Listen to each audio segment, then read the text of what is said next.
আসসালামু আলাইকুম। সবাই কেমন আছেন? আশা করি সবাই ভালো আছেন। আজ আপনাদের জন্য নিয়ে এসেছি গল্পের ৩য় পর্ব। আশা করি গল্পটি আপনাদের ভালো লাগবে। তাহলে চলুন শুরু করা যাক। সাথে সাথে ওকে ঝাটকা দিয়ে ছেড়ে দিলাম। তাতেই হলো বিপত্তি। মনে হয় খুব জোরেই ধাক্কা দিয়েছি। তাতেই ঈশার ঘুম ভেঙে যায়। ঘুম ভেঙে দেখে সে আমার বুকে। হঠাৎ সে আমি কিছু বুঝে ওঠার আগেই আমাকে থাপ্পড় মেরে দেয়। থাপ্পড় খেয়ে আমি কি বলবো সেটাই বুঝতে পারছি না। আমি গালে হাত দিয়ে ওর দিকে তাকিয়ে আছি, কিন্তু সে এখনো আমার বুকে। সেদিকে ওর কোনো খেয়াল নেই। আমি হাত বাড়িয়ে পাশে থাকা ল্যাম্পলাইট জ্বালিয়ে দিলাম। আমি কিছু বলবো তার আগেই ঈশা বলে, আপনি এতটা খারাপ? আমি জানতাম না। ছি! যেই না সুযোগ পেলেন অমনি নিজের আসল রূপ দেখিয়ে দিলেন। আমি আপনাকে বিশ্বাস করেছিলাম, আপনার কথার উপর ভরসা করেছিলাম। সেই আপনি কিনা এমন করলেন। সেদিন তো বড় বড় কথা বলেছিলেন। আমি ওই ধরনের ছেলে না।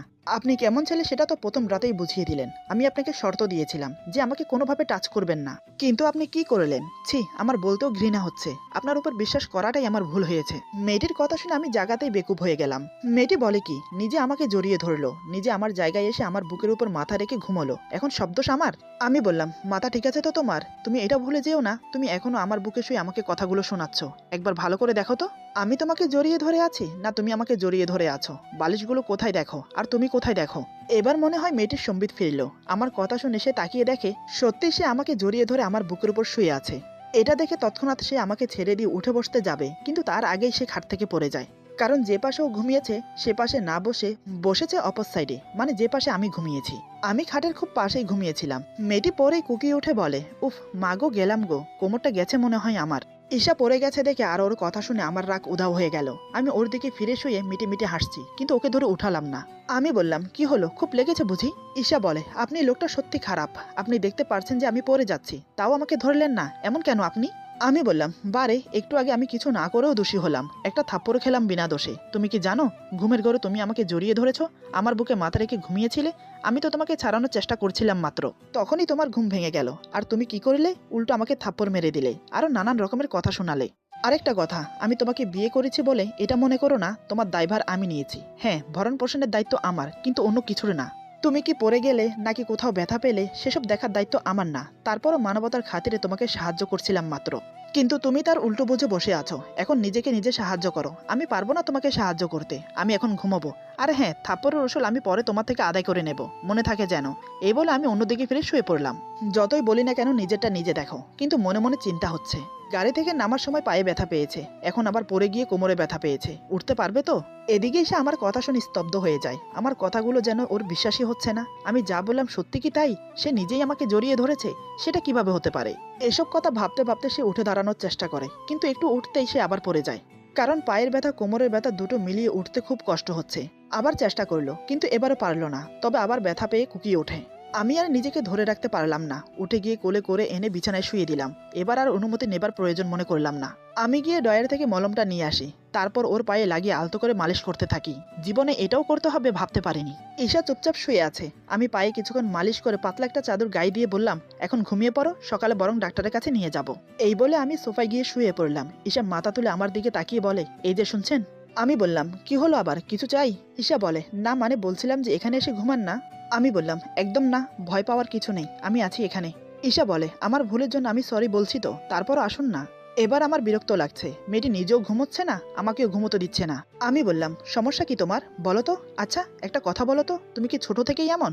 ঈশা গভীর সুরে বলে, না, সেই রাত থেকে একা থাকতে খুব ভয় করে, খুব ভয় করে। এই বলে কান্না করে দেয়। চাদর দুহাতে খামচে ধরে মুখ ঢেকে কান্না করতে থাকে। মেয়েটির মুখে সেই রাতের কথা শুনে আমারও মনে পড়ে গেল সবকিছু। এমন একটা কাল রাত আমার জীবনেও এসেছে, সে রাত আমি কোনোদিনও ভুলতে পারবো না। আচ্ছা, মেয়েটা বেঁচে আছে তো?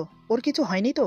আমার জন্য না জানি কত অপমান, কত লাঞ্ছনা সইতে হচ্ছে মেয়েটাকে। কেন যে সেদিন কাপুরুষের মতো পালিয়ে আসতে গেলাম। এদিকে ঈশা জোরে জোরে কান্না করছে। ওর কান্নায় আমার ধ্যান ভঙ্গ হলো। আমি গিয়ে ওর পাশে মেঝেতে বসে পড়ি। ওর মাথায় হাত বুলিয়ে বললাম, সরি, কিছু মনে করো না আমার ব্যবহারে। প্লিজ কান্না বন্ধ করো। আমি কি জানতে পারি সেদিন রাতে কি হয়েছিল? ঈশা কান্না করতে করতে বলে, না আমি বলতে পারবো না, তবে এইটুকু বলতে পারি, ওই রাত আমার জীবন অভিশপ্ত রাত ছিল। যে রাত আমার জীবন থেকে সবকিছু কেড়ে নিয়েছে, সেই থেকে আমি একা থাকতে খুব ভয় পাই। আরেকটা কথা, আমি ছেলেদেরকে খুব ঘৃণা করি। কোনো ছেলে আমার আশেপাশে থাকলে আমার অস্বস্তি হয়, আমি সহ করতে পারি না। মেয়েটির কথা শুনে আমার মনে খটকা লাগলো। এমন কি হয়েছিল ওই রাতে যার জন্য মেয়েটি একা থাকতে পর্যন্ত ভয় পায়, আর ছেলেদেরকেই বা কেন ঘৃণা করে? আমার কাছে সব গুলিয়ে যাচ্ছে। আমি চট করে ওর মাথার উপর থেকে হাত সরিয়ে নিলাম। একটু দূরে সরে বসে বললাম, তুমি ছেলেদেরকে ঘৃণা করো, কোনো ছেলে তোমার আশেপাশে থাকলে তুমি সহ করতে পারো না, কিন্তু আমিও তো একটা ছেলের মধ্যে পড়ি, তাহলে আমি তোমার পাশে থাকলে তোমার ভয় লাগবে না? ঈশা বলে, ভয় তো লাগে, কিন্তু কি করব, মজবুরি বলে একটা শব্দ আছে। বিপদে পড়লে বাঘের সাথেও রাত কাটাতে হয়, আমার ক্ষেত্রেও তাই। 2 দিন পর পর কেউ না কেউ দেখতে আসে, তার সামনে সংসেজে বসে পড়ো, যে দেখতে আসে তারই পছন্দ হয়ে যায়, কত রকমের বাহানা দিয়ে বিয়েটা ভাঙতে হয়। একমাত্র শুধু আপনি নিজের মুখ থেকে উচ্চারণ করেছেন বিয়েটা করবেন না, মানে জীবনও বিয়ে করতে চান না। কেন জানি না মন থেকে সাই এলো যে আপনার সাথে থাকলে আমি সুরক্ষিত থাকবো, তাই আপনার কথায় রাজি হয়েছি। আমি বললাম, আমাকে দেখে কি মনে হয় আমিও কি বাজে ছেলেদের মধ্যে পড়ি? ঈশা বলে, জানি না। আমি বললাম, আমাকে যখন এতই অবিশ্বাস, তাহলে না হয় আমি সোফায় গিয়ে ঘুমাই, তুমি এখানে ঘুমাও, ভয় পাওয়ার কিছু নেই, আমি আছি। এই বলে উঠতে যাব, তখনই ঈশা আমার হাত ধরে ফেলে। আমি ওর দিকে তাকাতেই অশ্রু ভেজা নয়নে আমার দিকে তাকিয়ে বলে, না। আমি নিচের দিকে তাকিয়ে বড় একটা নিঃশ্বাস নিলাম। জানি না আমার ভাগ্যে কি আছে, কিন্তু এই মেয়েটা যদি প্রতিনিয়ত আমার সাথে এরকম করে, তাহলে আমি সত্যি বলছি, যেটা আমি করতে চাইছি না সেটাই হয়ে যাবে।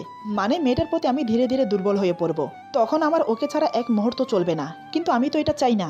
আমাকে ভাবতে দেখে ঈশা বলে, কি হলো, কি এত ভাবছেন? আমি বললাম, কিছু না, ঘুমাও, আমি ওপাশে ঘুমোচ্ছি। এই বলে উঠে মাঝখানের বালিশগুলো ঠিক করে শুয়ে পড়লাম।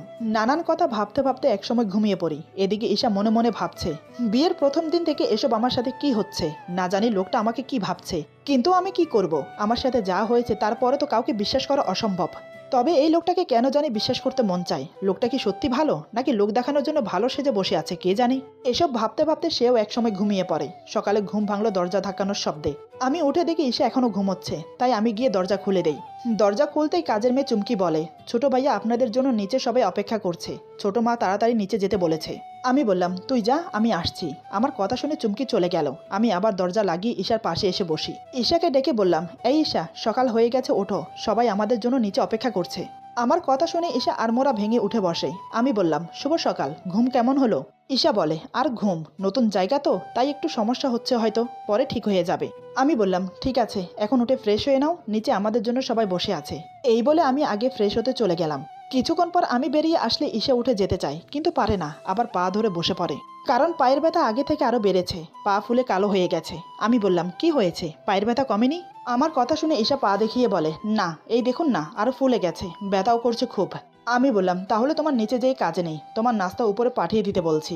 আর আমি ডাক্তার আঙ্কেলকে ফোন করে দিচ্ছি, উনি চলে আসবে কিছুক্ষণের মধ্যে। ঈশা বলে, তা না হয় ঠিক আছে, কিন্তু আমি এখন ওয়াশরুমে যাব কিভাবে? আমি বললাম, এখন তুমি বলো কিভাবে যেতে চাও, গাড়ি বুক করবো ওয়াশরুম থেকে রুম, নাকি আমি নিয়ে দিয়ে আসবো? আমার কথা শুনে ঈশা রেগে যায়। ঈশা বলে, মজা করছেন আমার সাথে? দেখতে পারছেন আমি হাঁটতে পারছি না। আমি বললাম, দেখতে তো পারছি, তাই তো জিজ্ঞেস করছি কিভাবে যেতে চাও। ঈশা বলে, বেশি কথা না বলে আমাকে দিয়ে আসুন। আমি বললাম, ওকে, তোমার দেখছি অভ্যাস হয়ে যাচ্ছে আমার কোলে চড়া, কাল থেকে এই নিয়ে 3 বার, ব্যাপার কি বলো তো? ঈশা বলে, আমি কি ইচ্ছে করে আপনার কোলে উঠছি? নিহাত কাল পা মচকে গিয়েছিল, তাই এত সমস্যা হচ্ছে, নয়তো আপনার কোলে চড়া আমার বয়ে গেছে। আমি বললাম, আমারও বয়ে গেছে তোমাকে কোলে ওঠাতে।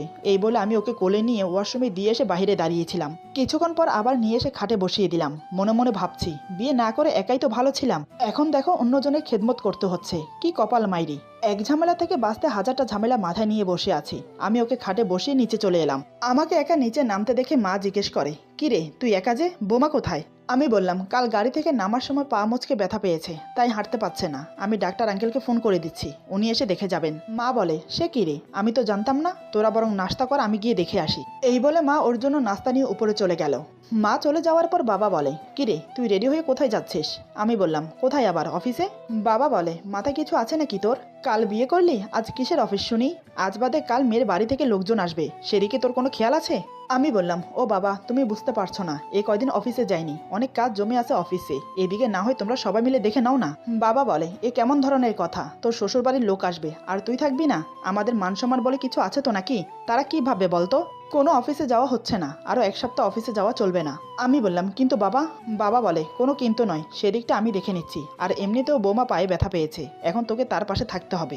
বাবার কথা শুনে মনে মনে ভাবছি, থাকতে চাই না বলেই তো অফিসে যাচ্ছি, এখন তোমরা আবার ওই মেয়ের সাথেই থাকতে বলছো, কি জ্বালায় পড়লাম রে বাবা, অগত্যা কি আর করার, থেকে গেলাম বাড়িতে। মা ঈশাকে নাস্তা করিয়ে নিচে চলে এলো। আমি নাস্তা করে আবার উপরে চলে গেলাম। রুমে গিয়ে দেখি ঈশা বালিশে হেলান দিয়ে শুয়ে আছে। আমি বললাম, ডাক্তার আঙ্কেলকে ফোন করে দিয়েছি, কিছুক্ষণের মধ্যে চলে আসবে। এই বলে আমি আবার ওয়াশরুমে গিয়ে কাপড় চেঞ্জ করে এলাম। ঈশা বলে, এ মা, আপনি তো রেডি হয়ে কোথায় যাচ্ছিলেন, এখন আবার কাপড় চেঞ্জ করে ফেললেন যে? আমি ভুরু কুচকে ওর দিকে তাকিয়ে বললাম, কৈফিয়ত চাইছো? ঈশা বলে, আরে না না, কৈফিয়ত চাইবো কেন? আমি তো ব্যাস এমনি জিজ্ঞেস করছিলাম, বলতে না চাইলে বলবেন না, সমস্যা নেই। আমি শার্টের হাতা ফোল্ড করতে করতে বললাম, আমার কোনো কিছুতে ইন্টারফেয়ার না করলে আমি খুশি হব। আমার কথা শুনে আর একটাও কথা বলে না ঈশা, মুখ কালো করে বসে আছে। আমি সেটা লক্ষ্য করে বললাম, কি হলো, মুখটা এভাবে লটকিয়ে রেখেছো কেন? আবার কি হলো? ঈশা আমার দিকে এক নজর তাকিয়ে বলে, আপনি এমন কেন? আমি বললাম, কেমন আমি বুঝলাম না। ঈশা বলে, এই সব কথাতে কেমন সবকিছু উল্টো বোঝেন? আমি বললাম, এখানে উল্টা বা ভাবনা বোঝার কোনো কিছুই হয়নি, শুধু দূরত্ব বজায় রাখার চেষ্টা করছি। আমি চাই না আমাদের মাঝে কোনো সম্পর্ক গড়ে উঠুক, তাই সবসময় নিজেকে সংযোগ রাখার চেষ্টা করছি। ঈশা আমার কথা শুনে বিড়বিড় করে বলে, ইস, এখানে ওনার সাথে যেন কেউ প্রেমের আলাপ করছে, যেন কেউ বলছে আমার সাথে প্রেম করবে, যত সব। আমি বললাম, বিড়বিড় করে কি বলা হচ্ছে শুনি? যা বলবে স্পষ্টভাবে বলবে, বিড়বিড় করবেন আমার সামনে। এই বলে একটা বই নিয়ে বারান্দাতে চলে গেলাম। এদিকে এসে আমাকে বারান্দায় চলে যেতে দেখে রাগে ফেটে পড়ছে। চোখগুলো ছোট ছোট করে তীক্ষ্ণ দৃষ্টি বারান্দার দিকে রেখে মনে মনে বলে, একটা হনুমান, আমাকে একা রেখে দেখো বইয়ের সাথে প্রেম করতে চলে গেছে। একটি বারও ভেবে দেখলো না আমার কথা। আমি একটা অসহায় মেয়ে একা একা বসে কি করব? পায়ের ব্যথার জন্য নিচেও যেতে পারছি না। নিচে তো শাশুড়ি মা শ্বশুর বাবা দুজনেই আছে, তাদের সাথে না হয় গিয়ে গল্প করতাম, তাহলে আর এই খাচ্চর লোকটার এত কথা শুনতে হতো না। এদিকে আমি বই না পড়ে মনে মনে ভাবছি, মেয়েটা এখানে আমার ভরসায় এসেছে। আমি যদি ওকে এভাবে ইগনোর করি তাহলে খারাপ দেখায়। একা বসেও কিভাবে সময় কাটাবে সে? বাবা মা কাজের লোক সবাই তো নিচে। না, এভাবে বই নিয়ে বারান্দাতে আসা ঠিক হয়নি। যাই গিয়ে দেখি কি করছে। এই ভেবে বইটা টেবিলের উপরে রেখে রুমে এসে দেখি ঈশা গাল ফুলে শাড়ির আঁচল আঙ্গুলে পেঁচাচ্ছে। আমি কিছু বলতে যাব, তার আগে দরজার বাইরে চুমকির গলা শুনতে পেলাম। চুমকি বলছে, ছোট ভাইয়া ডাক্তার আঙ্কেল এসেছে। আমি ওর কথায় বাইরে এসে ডাক্তার আঙ্কেলকে সালাম দিলাম। তিনি সালামের উত্তর দিয়ে বলে, কেমন আছো বাবা? আমি বললাম, জি আঙ্কেল, আলহামদুলিল্লাহ, আপনাদের দোয়ায় ভালো আছি। কৌশল বিনিময় করে ডাক্তার আঙ্কেলকে রুমে নিয়ে এলাম। বাহিরে আমাদের কথা শুনে ততক্ষণে ঈশা নিজের কাপড় ঠিক করে বসে পড়ল। ডক্টর আঙ্কেল রুমে প্রবেশ করতে সালাম দিল। ডক্টর আঙ্কেল একগাল হেসে সালামের উত্তর দিয়ে বলে, কেমন আছো মামনি? ঈশা বলে, আলহামদুলিল্লাহ ভালো আছি, আপনি কেমন আছেন? আঙ্কেল বলে, এই তো মা, অনেক ভালো। তা তোমার কি সমস্যা হয়েছে মা, আমাকে বলো। ডক্টর আঙ্কেলের কথা শুনে ঈশা এবার আমার দিকে তাকায়। আমি ব্যাপারটা বুঝতে পেরে বললাম, আঙ্কেল পা মস্কে গিয়ে ব্যথা পেয়েছে। তারপর ঈশাকে বললাম, পাটা দেখাও। আমার কথা মতো ঈশা চাদরের নিচ থেকে পাটা বের করে দেখালো। ডাক্তার আঙ্কেল ভালো করে পা দেখে তারপর পায়ে মেডিসিন লাগিয়ে কিছুক্ষণ মালিশ করে ব্যান্ডেজ করে দিল। আঙ্কেল বলে, তেমন কোনো সমস্যা হয়নি, 2-1 দিনের মধ্যে ঠিক হয়ে যাবে। আমি কিছু মেডিসিন লিখে দিচ্ছি, সেগুলো নিয়মিত খেলে ঠিক হয়ে যাবে। এই বলে আঙ্কেল মেডিসিনের স্লিপ দিয়ে চলে গেল।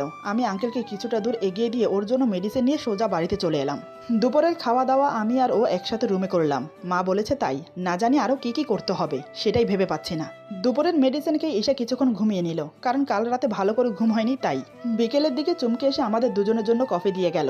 আমি বই পড়তে পড়তে কফিতে চুমুক দিচ্ছি, এদিকে ঈশা কফিতে চুমুক দিচ্ছে আর আমার দিকে আর চোখে তাকাচ্ছে।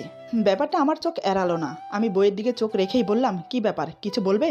এতক্ষণ মনে হয় এটা শোনার জন্য ওয়েট করছিল। আমার কথা শুনে কফির মগটা টেবিলের উপর জোরে রেখে বলে, আচ্ছা আপনার সমস্যা কি বলেন তো? আমি বইয়ের দিকে চোখ রেখেই বললাম, কেন, আমি আবার কি করলাম? ঈশা বলে, আপনি আমার সাথে কথা বলছেন না কেন?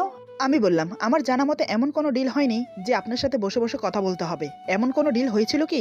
ঈশা বলে, কথা বলতে ডিল করতে হয় বুঝি? আগে তো জানতাম না। আমি বললাম, তা অবশ্য ঠিক, কথা বলতে কোনো ডিল করতে হয় না, কিন্তু আমি কি কথা বলবো তোমার সাথে? তোমার কোনো কথা থাকলে বলতে পারো, আমি শুনছি।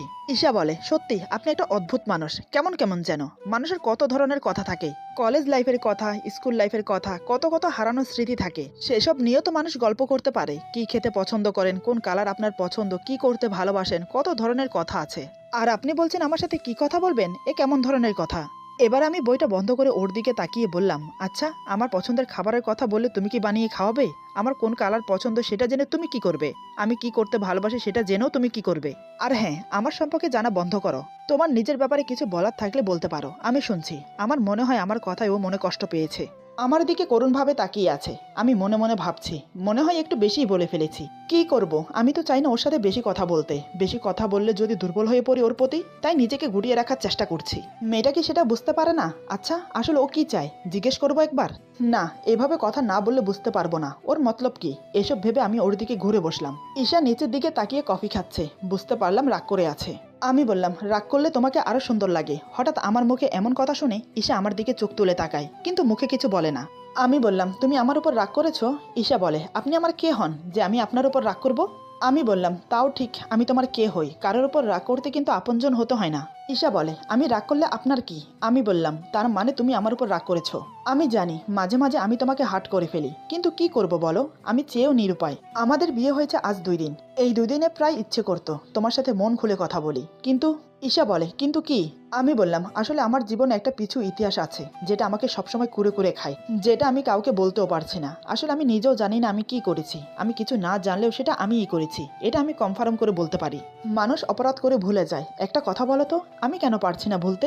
বন্ধুদের সামান্য একটু মজার জন্য আজ আমি অনেক বড় একজন অপরাধী, যেটা আমি কারোর সাথে শেয়ার করতে পারছি না, এমনকি নিজের মা বাবার সাথেও না। কারণ কেউ বিশ্বাস করবে না আমাকে, প্রথম আঙ্গুল আমার দিকেই উঠবে, তার সাথে আমার মা বাবার সম্মানও জড়িয়ে আছে। আজ তোমাকে একটা সত্যি কথা বলি, তুমি আমাকে কি ভাববে আমি জানি না, তবে সত্যিটা না বলেও পারছি না। তোমাকে প্রথম দেখাতেই আমার পছন্দ হয়, মনে একটা বাসনা জাগে তোমাকে পাওয়ার। কিন্তু তারপরও আমি নিরুপায়। তোমাকে বিয়ে করার কোনো ইচ্ছেই আমার ছিল না, আমি চাইনি তোমাকে আমার জীবনের সাথে জড়াতে। কিন্তু ভাগ্যের কি নির্মম পরিহাস, যার নসিবে যে আছে সে তাকে পাবেই, সেটা যে কোনো উপায়ে হোক। এখন তুমি এটা ভেবো না তোমাকে আমি চেয়েছি বলে বিয়ে করেছি। বিয়ে করার একটাই উদ্দেশ্য ছিল, প্রতিদিন বিয়ের প্যারা থেকে বাঁচার জন্য। উঠতে বসতে খেতে চলতে ফিরতে সবসময় আমার মায়ের মুখে বিয়ের কথা। জানি না উনি কেন এমন করতেন, কিন্তু তোমার মতো কাউকে পাইনি যে আমার মতো বিয়ে করতে চায় না। তোমার আমার একটাই উদ্দেশ্য ছিল, সারা জীবন বিয়ে না করা। কিন্তু আমাদের বিয়ে তো হলো, তবে আমরা আমাদের মতো করে চলবো। আমার কথায় কখনো কিছু মনে করো না, পারলে আমাকে ক্ষমা করে দিও। ঈশা এতক্ষণ মনোযোগ দিয়ে আমার কথা শুনছিল। এবার সে একটা দিক নিঃশ্বাস ছেড়ে বলে, বুঝলাম আপনার কথা, কিন্তু আমার সাথে কথা বলতে সমস্যা কোথায়? কথা বললে তো আর মানুষের মধ্যে সব হয়ে যায় না। আমি বললাম, এবার থেকে বলবো, তবে বেশি না, কম কম চলবে তো?